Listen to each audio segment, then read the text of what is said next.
E aí a intenção realmente dessa mensagem de hoje é suscitar reflexão e a transformação. Porque a gente saber de algo e não fazer nada com aquilo que se sabe, realmente é um desperdício. E essa noite eu quero realmente te ajudar, espero te ajudar nesse sentido, de que haja realmente transformação na sua e na minha vida. E eu quero iniciar realmente essa mensagem com algumas perguntas.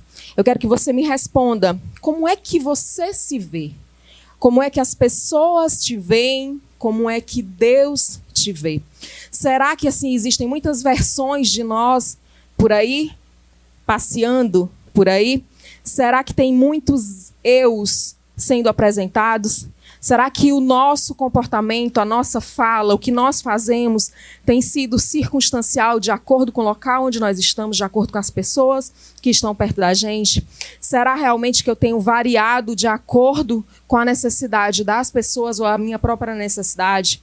Será que eu estou fazendo concessões para ser aceito? Será que eu estou tentando ser aprovado pelo que eu sou ou pelo que eu faço? São muitas perguntas, né? Realmente eu tenho iniciado essa mensagem com muitas perguntas, mas todas elas baseadas em um contexto na qual nós vivemos. Nós vivemos, infelizmente, na época do parecer, onde as pessoas mais parecem do que elas de fato são. E sabe qual é o grande instrumento para isso, o grande meio, o grande veículo para isso é a mídia social. Na mídia social, as pessoas elas parecem mais bonitas, elas parecem mais jovens, elas parecem ter aquilo que não possuem. Elas parecem estar mais felizes, elas parecem mais plenas, elas parecem mais realizadas, elas parecem não ter problemas, elas parecem ter uma satisfação maior. A grama é de verdade muito mais verde, bem mais verde. E se você perguntar assim, Manu, tem algum problema em a gente parecer ser melhor, em a gente usar os filtros, usar aquilo que a tecnologia tem ao nosso favor para a gente desfrutar? Não, não há problema. O problema é nós pegarmos, nós fazermos do parecer, nós vivermos no mundo irreal, no mundo fora da realidade. É esse parecer nos levar a viver em negação. É esse parecer nos levar a ter a nossa identidade distorcida, e esse é um cuidado que nós precisamos ter.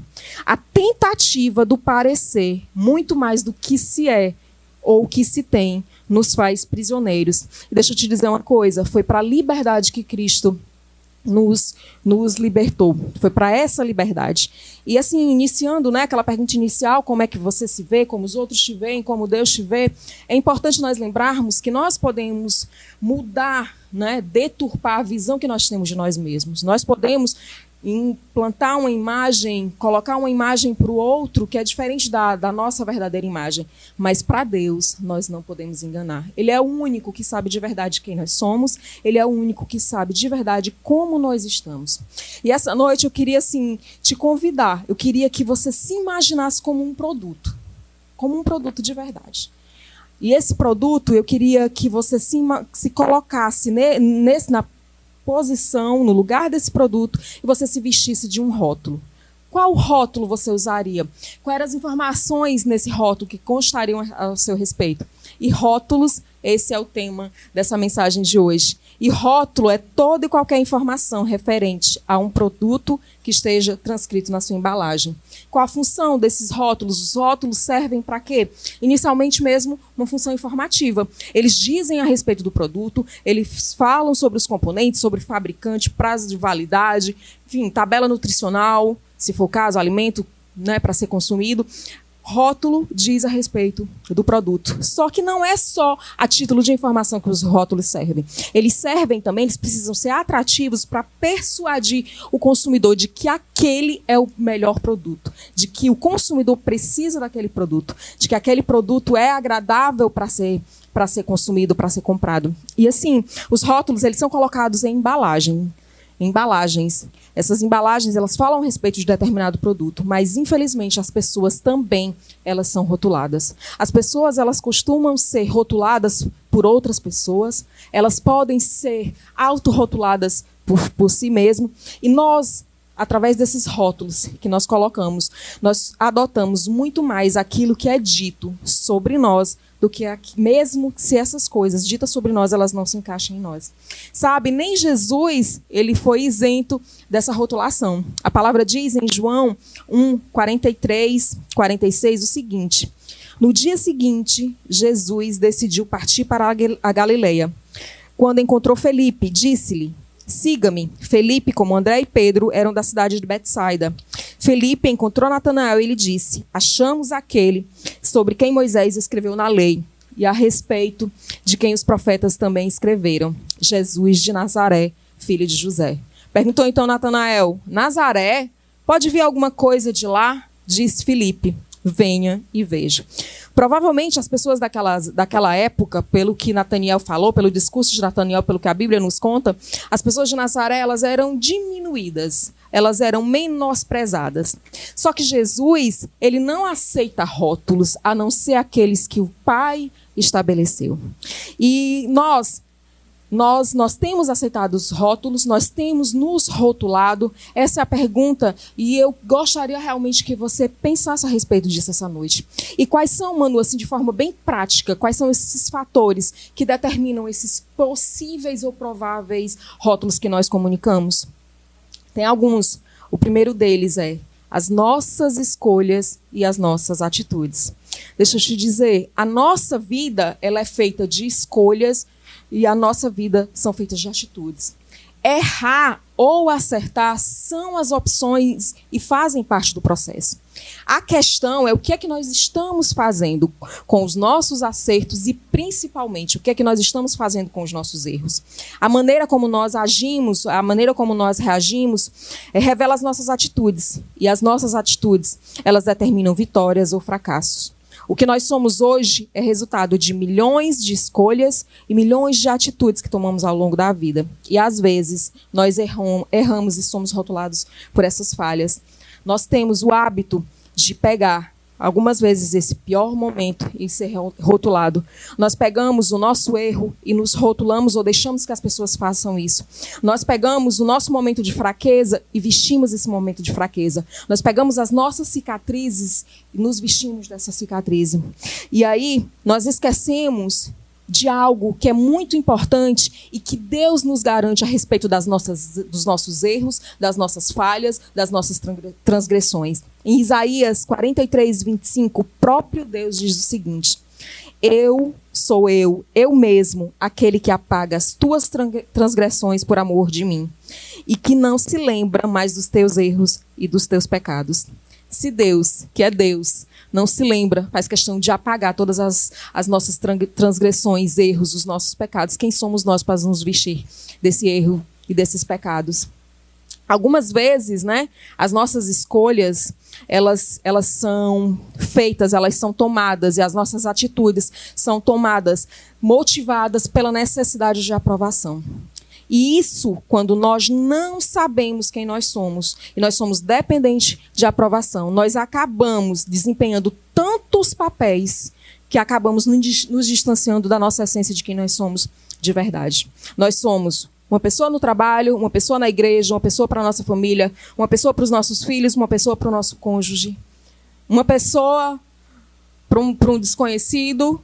Nós somos várias pessoas. E ser várias pessoas é cansativo, porque requer de nós uma energia que muitas vezes nós não temos. Nós nos desgastamos quando nós queremos ser várias pessoas. E nós precisamos ser o contrário disso.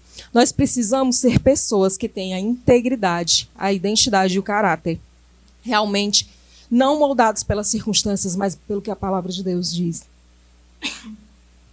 Nós precisamos ser pessoas que têm princípios inegociáveis e não adaptáveis.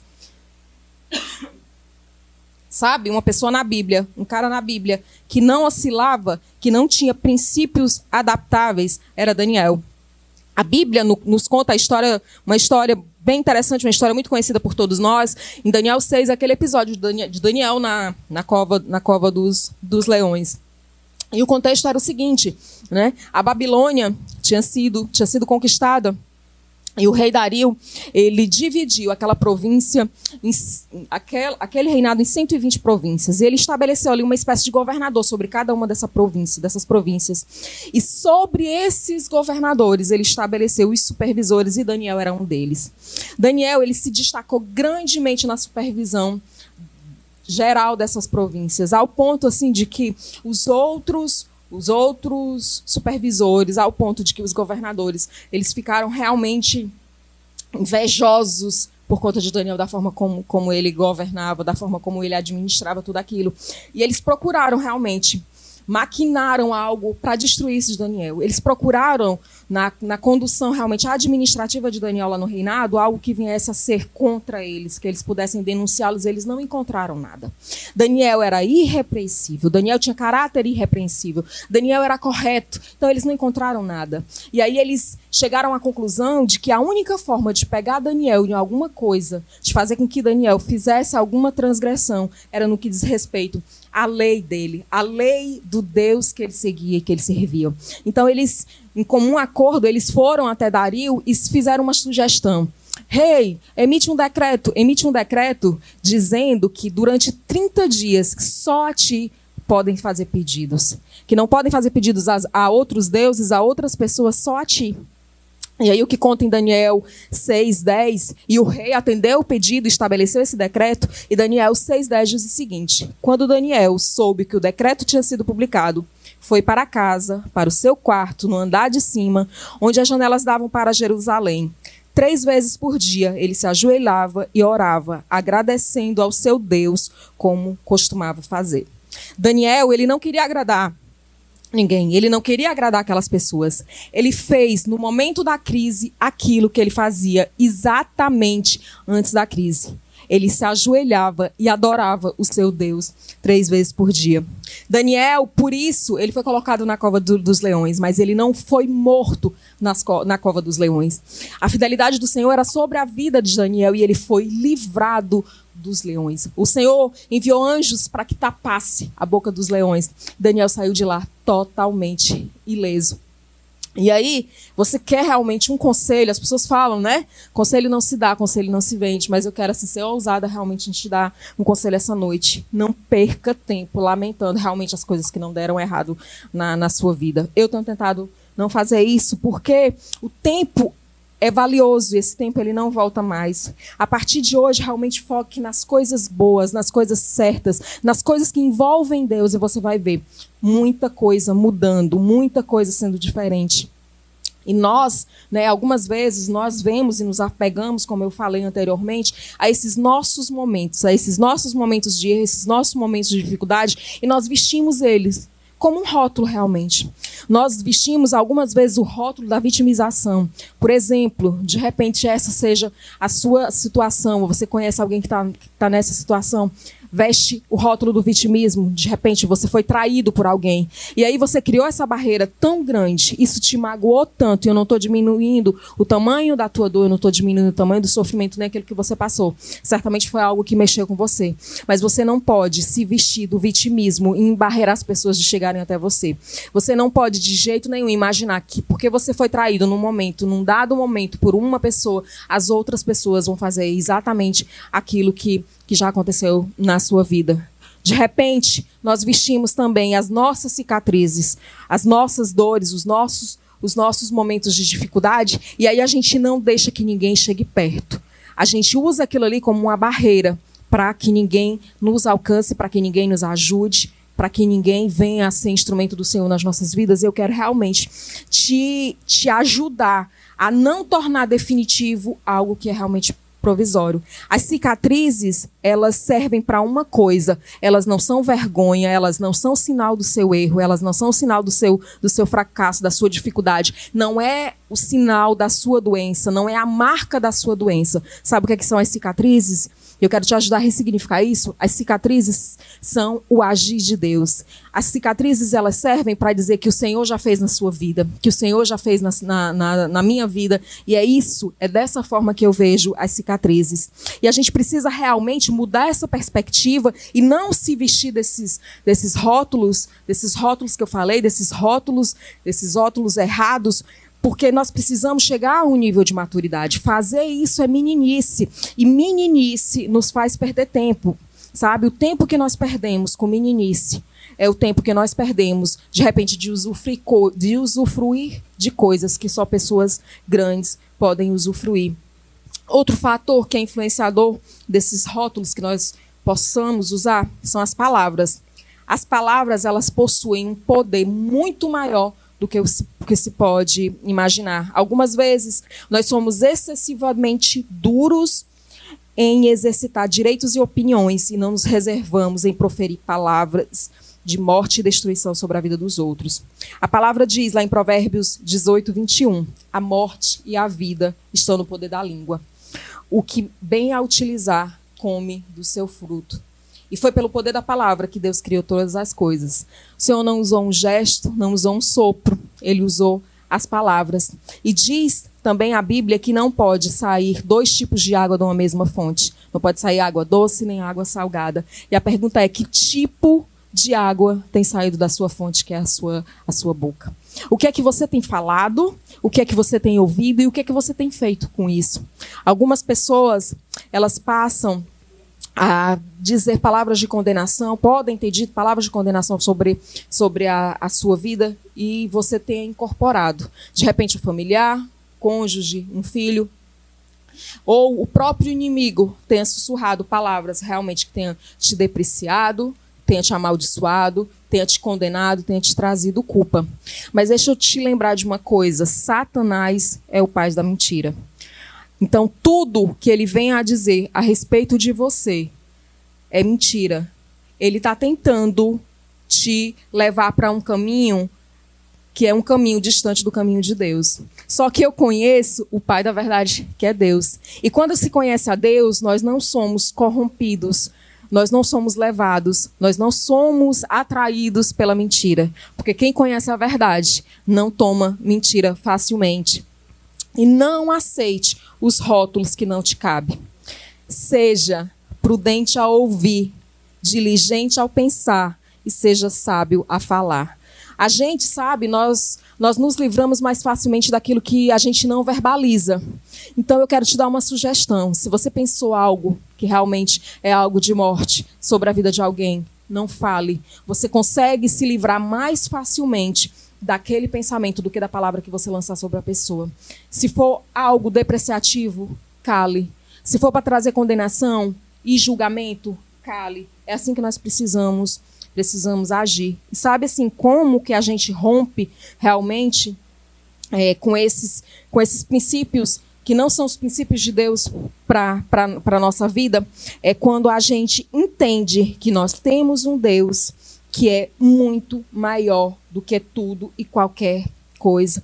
E, por exemplo, o que nós somos, eles determinam, o que nós somos determina o tipo de conversa que nós vamos ter, as pessoas que vão chegar até nós, as ligações que nós vamos receber, as mensagens que nós vamos receber por direct. Quem nós somos de verdade é determinante. Por exemplo, eu fui criada pelos meus avós, pela minha mãe e pelos meus avós, e na nossa família, nós não tínhamos abertura para dizer palavrão. Então, palavrão é algo que não fazia parte nem da minha vida, nem da minha irmã, e ainda é até hoje.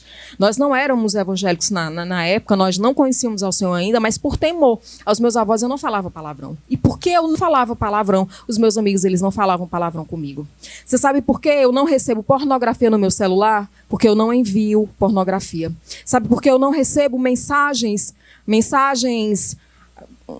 sei lá, de repente mensagens não legais no meu direct, no meu Instagram? Porque minha rede social não é uma vitrine e eu não sou um produto. E inicialmente nós falamos, eu te induzi a você pensar como se fosse um produto e que rótulo você estaria usando. Então pensa sobre isso, é algo realmente a pensar sobre isso. Eu quero te levar a pensar.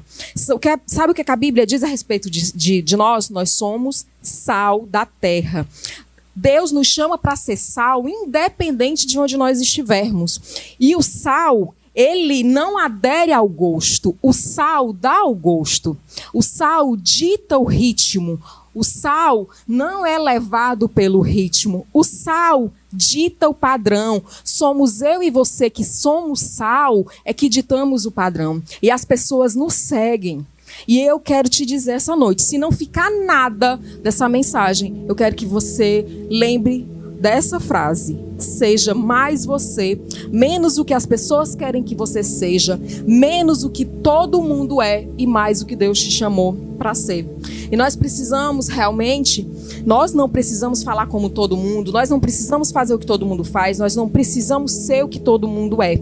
Seja diferente. A nossa diferença é que é a nossa particularidade, sabe? A sua diferença é por meio dela. É por meio dela que Deus vai se manifestar nessa geração. A sua singularidade é a sua grande vantagem à frente a todas as outras coisas. E assim, eu trouxe essa mensagem para nos encorajar, a nos desrotular. Eu não sei nem se existe essa palavra, mas eu estou criando aqui. Aurélio adere a essa palavra.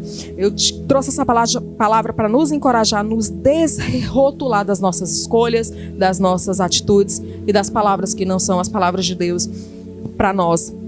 Eu trouxe essa palavra porque eu quero te encorajar a desfrutar daquilo que a Bíblia diz sobre você. Porque quando nós somos rotulados, nós ficamos limitados a pouca utilidade. E essa não é a visão de Deus a seu respeito. A verdadeira liberdade nunca chega até que percebamos que não precisamos nos esforçar e nem pagar um alto preço para conseguir dos homens aquilo que Deus nos dá gratuitamente. Que é amor, aceitação, aprovação, segurança, dignidade e valor. Eu quero que essa noite você desfrute do que a palavra e do que Deus declara sobre a sua vida. E eu vou ler. E eu quero que você se aproprie de cada palavra, que você incorpore, que o seu coração venha arder com cada palavra que eu vou dizer que é a Bíblia, que Deus diz a seu respeito. Você é geração eleita. Você é escolhido. Você é lavado e restaurado pelo sangue de Jesus. Você é mais que vencedor, você é herdeiro. Na fraqueza, você é forte. Você é nação santa, você é obra de Deus, você é único, você é nova criatura, você é perdoado, você é embaixador de Cristo e povo exclusivo de Deus. Você é abençoado, você é cidadão do céu, você é cabeça e você não é cauda, você é a noiva tão aguardada, você é sal, você é luz do mundo, você é livre, você é filho de Deus. E através de Jesus nós podemos ter tudo isso, toda essa identidade, tudo isso que a palavra nos garante, tem disponível para você, desde que você receba Jesus como Senhor e Salvador da sua vida. Eu quero te convidar a fazer isso essa noite, agora, nesse momento. Ou se você de repente já caminhou com Jesus, se você sabe de tudo isso, se você sabe desses princípios, dessas características que você tem em Cristo, mas por algumas circunstâncias, de repente por atitudes, por falhas ou por alguma palavra má, você se desviou do caminho do Senhor, eu quero te dizer, o Senhor está esperando por ti. A gente pode orar? Deus, muito obrigada porque em Jesus nós temos tudo isso aqui que eu acabei de falar. Muito obrigada, Deus, porque em Jesus nós temos uma identidade. Muito obrigada porque no Senhor nós temos uma paternidade. E Pai, eu reconheço agora o Senhor como Pai.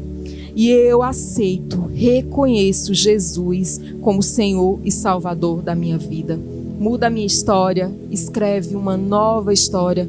Muda a minha identidade, muda esse rótulo que eu tenho usado. E eu recebo agora o Espírito Santo de Deus. Espírito Santo, me ajuda a seguir Jesus e a optar por Jesus todos os dias da minha vida. Amém, amém. Muito feliz com a sua oração, muito feliz com a sua escolha. E realmente a gente quer te conhecer, a gente quer te ajudar, a gente quer caminhar com você nesse caminho que é Jesus. Então, se você aceitou Jesus, se você voltou para os caminhos do Senhor, escreve aí no chat: eu aceitei, eu voltei, eu fiz a oração, e você é importante para nós. E nós nos encontramos domingo na igreja, no nosso culto, às 18h30. Nós aguardamos você é especial, que Deus te abençoe grandemente. Tchau, tchau, fica na paz.